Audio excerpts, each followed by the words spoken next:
Okay guys, so today we're going to go over just some a little more advanced, a little more in depth with comparators for if statements or if else if statements and some loops, and we're going to get to loops a little bit later. But you might recognize this from my other video with if statements. So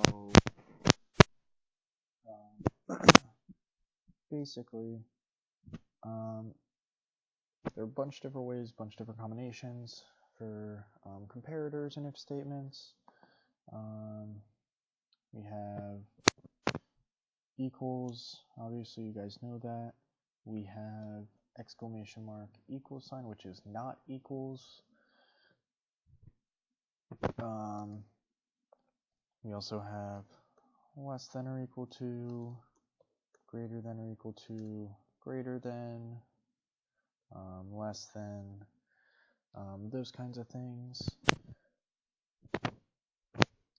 We can also perform some math in there. So if number minus 1 is equal to -1, do that. That kind of stuff. So if we run it, it should go in here, and it does, which is good. So yeah. So now I'm going to go over actually another data type, which is booleans. And booleans can be either true or they can be false. And the reason I'm going over these is for these if statements. So what we're going to do is we're going to say, just kidding, let's undo that. So let's get this back to how it was. If number equals -1, let's have -1. Alright, so first let's make an if statement saying if bool, right? We're going to have system.out, and then we're just going to print bool equals true, because with this syntax, an if statement basically checks if a condition is true or false, and since booleans can only be true or false, you only need to put the boolean in the if statement. So because we have variable bool of type boolean, we can just say if bool.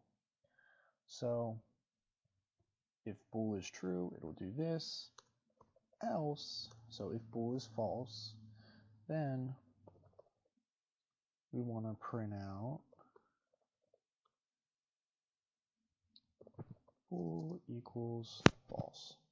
Okay, and if we run this, we expect to see this printout and this printout. So we run it, we have bool equals false, number equals -1, which is exactly what we want and is exactly what it is expected. Now, let me turn this into an else if, and I'm going to put a condition in there.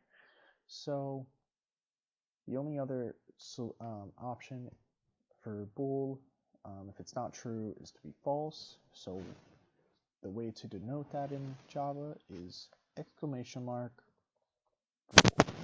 Basically, the exclamation mark means not, and it's the exact same thing as why you do exclamation mark equals for not equals.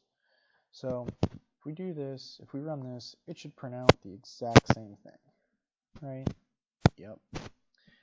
So there's a little more in-depth thing at, or looking at comparators for if statements. So now we're going to go on and see how we can have multiple conditions in these if statements. So what I'm going to do is I'm going to do number is -1 and bool is true.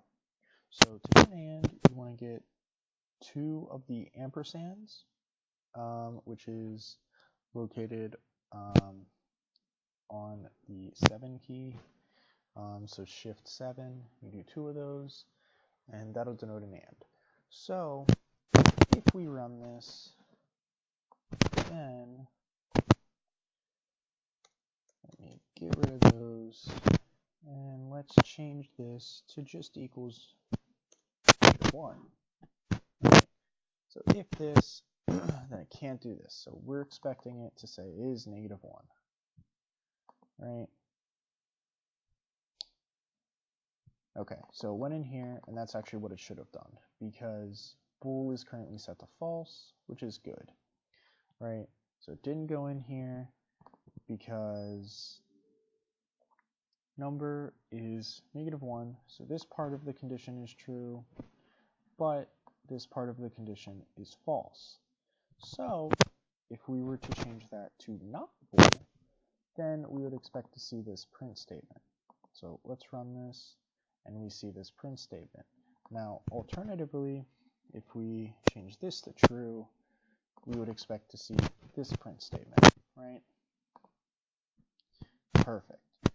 Now, if I change this, so instead of and, I do an or, which is the vertical line just located right above the / on your keyboard. So shift / we'll get it. This denotes an or. So what that means is this condition has to be true, or this condition has to be true. Okay? So let's save this. Get rid of that. So the number is -1 and bool is true, so we expect to see this print out. And we see that print out. Now let's change this, change number to be 0, right? So this will be false, but this is still going to be true. So we expect to see this print out. We run it, and it does. So now change this to false.